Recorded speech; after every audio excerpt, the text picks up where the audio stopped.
Martin Luther King Jr. Day is an opportunity for us to honor Dr. King's contributions to the civil rights movement and reflect on the ongoing struggle for equality and justice. I spoke with representatives from World Arts Foundation, Inc. about the tribute they're hosting today and how we can all continue the legacy of Dr. King.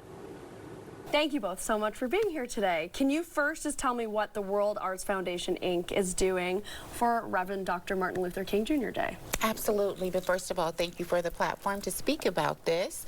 We are doing our usual Reverend Dr. Martin Luther King Jr. tribute, which we've been doing for at least 4 decades. Audiences that have come out in the past will see a lot of things that they're familiar with. We have our vendor village where local retailers from around the community come out and showcase and sell their products. Also, a lot of different agencies, City of Portland, the Fire Bureau, the police, they'll come out and give people brochures about what they do in the community. We have politicians come out and speak. We're going to have some members of City Council. We're going to have someone really special, Vince Jones Dixon, who is the first African-American male elected to the Multnomah County Commissioner's office. So he'll be speaking. We also will have our signature program, the Lifetime Achievement Awards. Now this is a program that's very dear to me. What we do is we recognize local heroes in the community that have earned the respect of what we feel Dr. King would admire. I want to talk about Dr. King's legacy now. How would you like people in our community to continue the legacy of equality and move us closer to equality? When we think about what it is that Martin Luther King Jr. would want to see in the future, or what he'd want to see us doing now, I will put it on a political platform, and that is to reach across the aisle.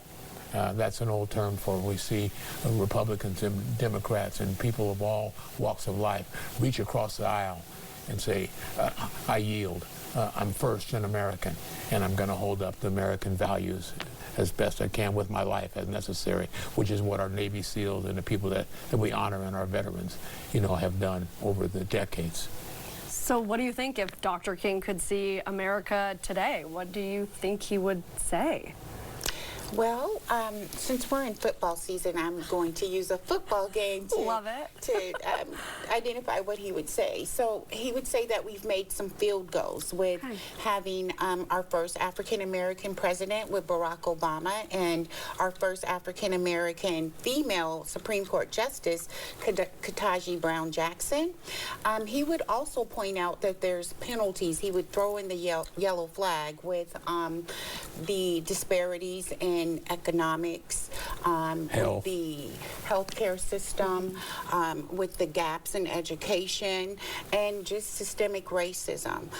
He would say that we need more first downs and community activism that is aimed at tearing down these penalties. We need more first downs with policy initiatives aimed at tearing down these penalties, and also more first downs with advocacy to prevent systemic racism and foster equity. Field goals are good. Touchdowns are we better. Need a touchdown. Even better, yeah.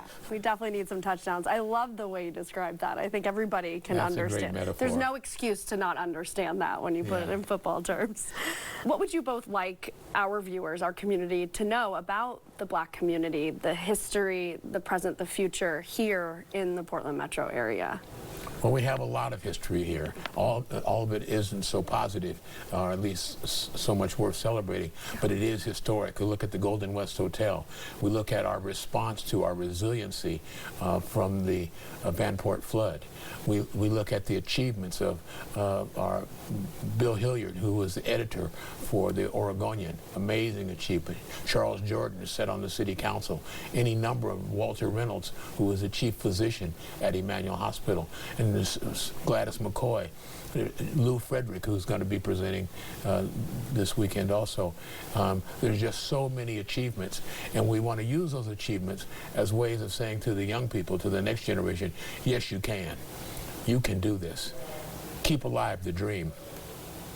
Wonderful. Thank you both so much. It was really great to talk to you, and I hope you have a wonderful day. You as well. Thank you again for thank the you platform. for having us. Thank you.